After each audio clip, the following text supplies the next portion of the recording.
This segment brought to you by Sure Crop, liquid crop nutrition delivered right to your farm. We're back. Now Duane Toews and Jason Lee touch on a hot topic in agronomics. Duane Toews joining him once again here on Ag AM in Kansas, and an opportunity to catch up with Jason Lee with Agco and talk about something that is becoming a bigger hot point button issue for growers. Singulation and populations. When you think on the agronomic side, a lot of work's been done to try and figure out the right combination for growers. Yeah, it certainly has. As we're going through the spring and we're planting our fields, obviously we want our population to be right on target or as close to target as we can get it.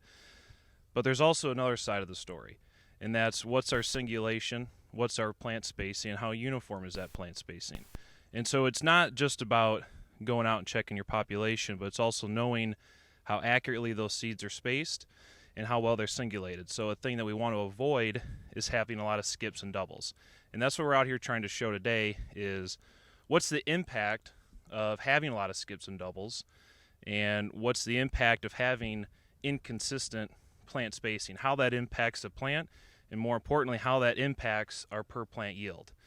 And so one thing that we want to do is we want to try to correct those problems. We want to try to make sure that those plants are as uniformly spaced as possible so that they always have equal access to nutrients and water and light. And especially, in a year like this where we've had some very stressful conditions, the earlier in the year, the fields are real saturated, and then just lately as we're going through the pollination, we've had some pretty extreme heat. And so those are all extreme weather patterns that we want to try to ensure that our plants can handle those stresses as best as we can. And one of the ways that we can do that is make sure that those plants are equally spaced and that they have equal competition amongst themselves. So to try to handle those stress factors. We think about the opportunities to do that and get that distribution evenly across the field. You referenced we're really harvesting sunlight and nutrients that have been provided, and being able to do that in addition to crowding out weeds early on as well. Yep, that's right. That's another important component of it. We want to, earlier in the season, we want those plants to emerge quickly and try to canopy the row as quickly as possible. That way we can choke out those weeds.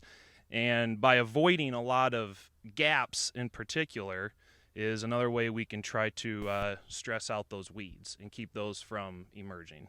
So Jason, when we think about seedless spacing and getting those populations out there appropriately, final thoughts for growers and viewers about how we can do that and why it's so important.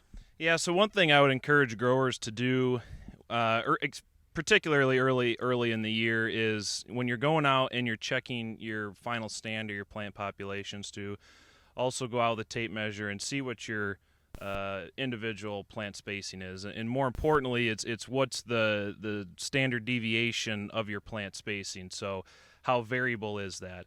And typically, what past university studies have found is that for every inch increase in standard deviation of your plant spacing is about roughly a 2 bushel yield loss. So that's why it's really critical that we get that uniform plant spacing. In fact, I just did a yield check in this field here, and where we had a lot of skips and doubles, I was getting a yield check of about 160 bushels per acre, but where we had that uniform plant spacing was about 174.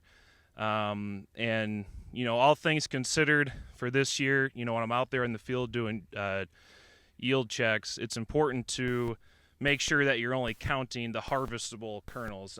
As I was out in this field, there was a lot of individual kernels that didn't get pollinated, and then also with the intense heat that we had during the blister stage, there's been a lot of kernel abortion too. So when you're out doing your yield checks, make sure that you're accounting for the tip back and the number of kernels that didn't get pollinated or that have aborted. Make sure we don't count those and that we're just counting the harvestable kernels to try to get the most accurate yield check. All right, thanks to Jason Lee with Agco joining us on Ag AM in Kansas. Jamie, we'll send it back to you. Thanks, Duane. Come back after the break for this week's Kansas Farm Bureau update.